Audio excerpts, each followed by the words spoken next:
The Phoenicians were the greatest navigators and explorers of the ancient world.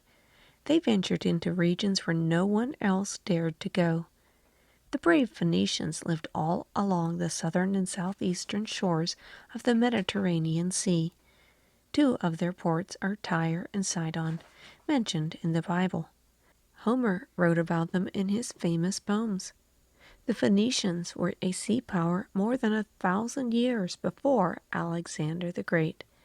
The Phoenician ports eventually fell to Roman conquest. By the time of Jesus, they had faded from the world scene. The Phoenicians navigated by common sense in the sun and the stars. The sun guided them by day. At night, they checked direction against constellations like the Big Dipper. The Big Dipper, along with some nearby dimmer stars, make up a constellation known today as Ursa Major.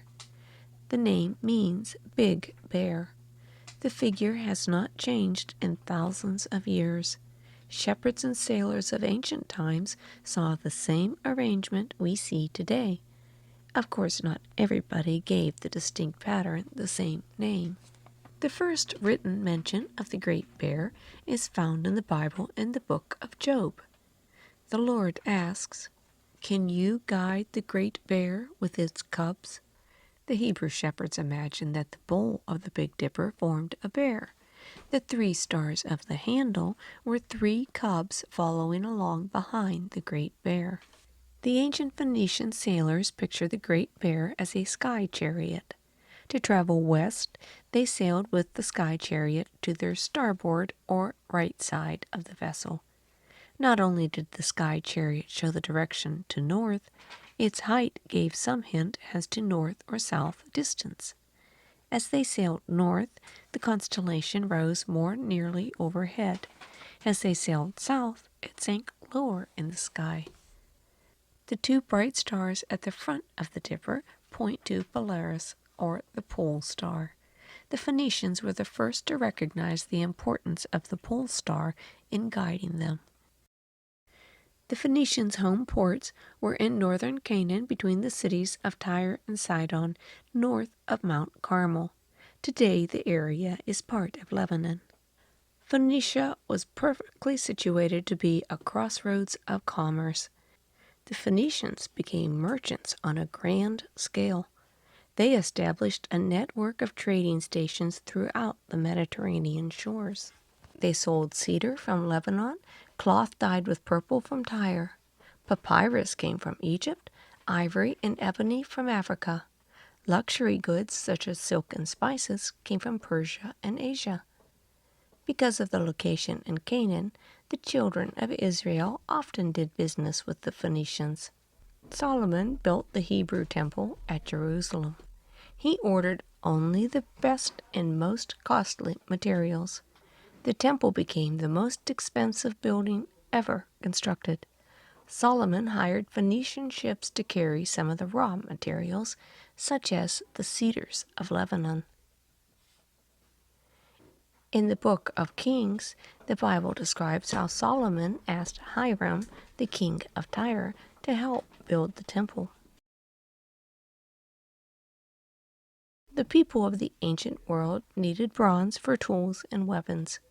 Bronze is a hard alloy of copper and tin. Copper, although rare, could be found easily enough, but tin was another matter. Few countries had tin mines. The Phoenicians traded in tin. They kept their source a closely guarded secret. They spoke of sailing to the Tin Isles. Perhaps the mysterious Tin Isles were a few islands along the English coast of Cornwall. If so, the Phoenicians actually sailed through the Strait of Gibraltar and into the Atlantic. Hanno was a Phoenician navigator with his home port in Carthage in North Africa. He lived about 530 B.C. He may have been the first to sail out of the Mediterranean and south along the coast of Africa. Hanno claimed to have discovered islands in the Atlantic and sailed to the southern tip of Africa. Hanno described the noonday sun as being in the northern half of the sky. Impossible, most people thought, they didn't believe his story.